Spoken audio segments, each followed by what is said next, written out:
ଜଗନ୍ନାଥ ଦର୍ଶକ ବନ୍ଧୁ, ଆଜି ଆମେ ଜାଣିବା ମହାପୁରୁଷ ଅଚ୍ୟୁତାନନ୍ଦ ଦାସଙ୍କ କଲିଯୁଗ ମାଳିକାରେ ସେ କଲିଯୁଗର ଶେଷ ଯୁଦ୍ଧ ସମୟରେ ସେ ବର୍ଣ୍ଣନା କରିଛନ୍ତି।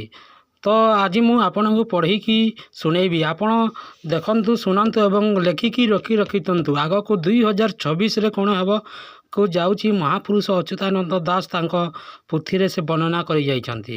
2026ର ସେ କ'ଣ ବର୍ଣ୍ଣନା କରିଛନ୍ତି ଆପଣଙ୍କୁ ମୁଁ ଏହି ଭିଡ଼ିଓ ମାଧ୍ୟମରେ ଜଣାଉଛି। ଦେଖନ୍ତୁ, ଏଇଠି କ୍ୟାମେରାର କ୍ଲିଅର୍ ଆସୁନଥିବ, କିନ୍ତୁ ମୁଁ ପଢ଼ିକି ଏଠାରେ ଆପଣଙ୍କୁ ଶୁଣାଉଛି। ମହାପୁରୁଷ ଶ୍ରୀ ଅଚ୍ୟୁତାନନ୍ଦ ଦାସ ତାଙ୍କ ଲିଖିତ କଲିଯୁଗ ମାଳିକାରେ ଏହି ଯୁଦ୍ଧର ସମୟ ଓ ଶେଷ ସମୟର ବିଷୟରେ ପ୍ରାଞ୍ଜଳ ଭାବରେ ସେ ଲେଖିଛନ୍ତି ଏବଂ କଲିଯୁଗର ଶେଷ ସମୟ ଏବଂ ଶେଷ ଯୁଦ୍ଧ ବିଷୟରେ ସେ ମହାପୁରୁଷ ତାଙ୍କର ଅଚ୍ୟୁତାନନ୍ଦ ଦାସ ତାଙ୍କର କଲିଯୁଗ ମାଳିକାରେ ସେ ବର୍ଣ୍ଣନା କରିଛନ୍ତି।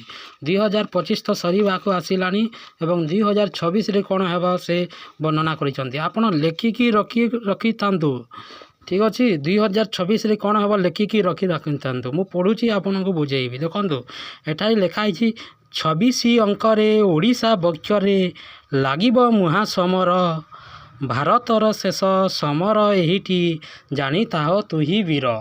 ମହାପୁରୁଷ ଅଚ୍ୟୁତାନନ୍ଦ ଦାସ ତାଙ୍କର ପଟ୍ଟ ଶିଷ୍ୟ ରାମଦାସକୁ କହୁଛନ୍ତି, ରେ ରାମଦାସ, ତୁ ମନେ ରଖିଥା, 2026 ମସିହାରେ ଓଡ଼ିଶାରେ ସେ ଯୁଦ୍ଧ ହେବ ଏବଂ ସେ ପ୍ରଥମେ ଓଡ଼ିଶା ଠାରୁ ହିଁ ଆରମ୍ଭ ହେବ।